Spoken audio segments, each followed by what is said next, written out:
بسم اللہ الرحمن الرحیم۔ پاگل ٹیکسی ڈرائیور۔ وہ ایک ہستہ حال بے ہوش عورت کو لے کر ہسپتال کی ایمرجنسی وارڈ میں داخل ہوا، جس کے ساتھ 2 نوعمر بچے تھے۔ شکل و شباہت سے بیکاری لگ رہے تھے۔ ڈاکٹر نے مریضہ کو دیکھا اور بولا، اس بی بی کو ہارٹ اٹیک ہوا ہے، اگر فوری امداد نہ دی گئی تو یہ مر جائے گی۔ فوری علاج کے لیے خاصی رقم کی ضرورت ہے۔ سنتے ہی بچوں نے چیخنا شروع کر دیا۔ وہ شخص کبھی ڈاکٹر کو دیکھتا، کبھی مریضہ کو اور کبھی بچوں کو۔ کیا لگتی ہے یہ آپ کی؟ ڈاکٹر نے اس شخص سے پوچھا۔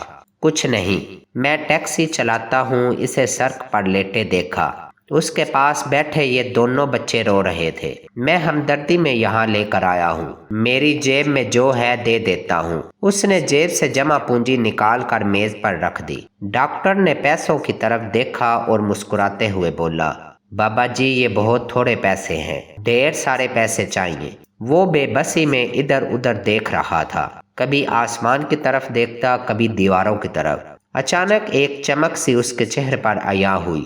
ڈاکٹر صاحب، آپ اس کی جان بچائیں، یہ میری گاڑی کے کاغذات ضمانت ہیں، میں ابھی پیسے لے کر آتا ہوں۔ وہ چلا گیا۔ ڈاکٹر نے ابتدائی طبی امداد شروع کر دی۔ تھوڑی دیر کے بعد وہ 2 لوگوں کے ساتھ واپس آیا۔ ڈاکٹر صاحب، میں نے ٹیکسی بیچ دی ہے، آپ پیسوں کی فکر نہ کریں۔ اس نے گاڑی کے کاغذات ساتھ آنے والوں کو دیتے ہوئے کہا۔ صورتحال کو بانپتے ہوئے قریب کھڑا ایک ہوش باش نوجوان پوچھنے لگا، کیا لگتی ہے یہ خاتون آپ کی؟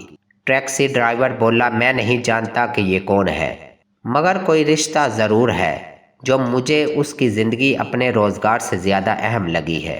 ٹیکسی کا کیا ہے، میں کرائے پہ لے کر چلا لوں گا، اگر یہ مر گئی تو یہ بچے بھی جیتے جی مر جائیں گے۔ قیامت کے روز اللہ کو کیا منہ دکھاؤں گا کہ مجھے ایک انسان کی زندگی سے زیادہ اپنی ٹیکسی عزیز تھی۔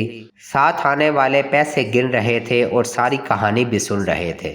آپ اپنے پیسے واپس رکھ لیں، اس کی ٹیکسی اسی کے پاس رہنے دیں، علاج کے پیسے میں ادا کر دیتا ہوں۔ نوجوان بولا، نہیں بابو، سودا ہو گیا ہے، ہم ٹیکسی بھی نہیں لے جا رہے اور پیسے بھی دے رہے ہیں، ٹیکسی کے لیے نہیں، علاج کے لیے۔ دونوں شخص یک زباں بولے، یہ بوڑھا تو پاگل ہو گیا ہے، اس عمر میں کون اسے کرائے پر ٹیکسی دے گا، ہم تو کمانے آئے تھے، یہ آدھی قیمت پر ٹیکسی بیچ رہا تھا، ہمیں دگنا منافع تھا، اب ہم 70 گنا منافع کمائیں گے، پیسے نہیں تو نہ صحیح، ایک نیکی ہی صحیح۔ وہ پیسے میز پر رکھتے ہوئے اٹھے۔ ڈاکٹر صاحب، اور ضرورت پڑے تو ہمیں ان نمبر پر کال کر دینا۔ اپنا کارڈ ڈاکٹر کو دیتے ہوئے ہسپتال سے باہر نکل گئے۔ ٹیکسی والا زاروں قطار روئے جا رہا تھا، بابو، اللہ کو میری ٹیکسی پسند نہیں آئی، پیسے والے نیکی لے گئے، میں غریب پھر خالی ہاتھ رہ گیا۔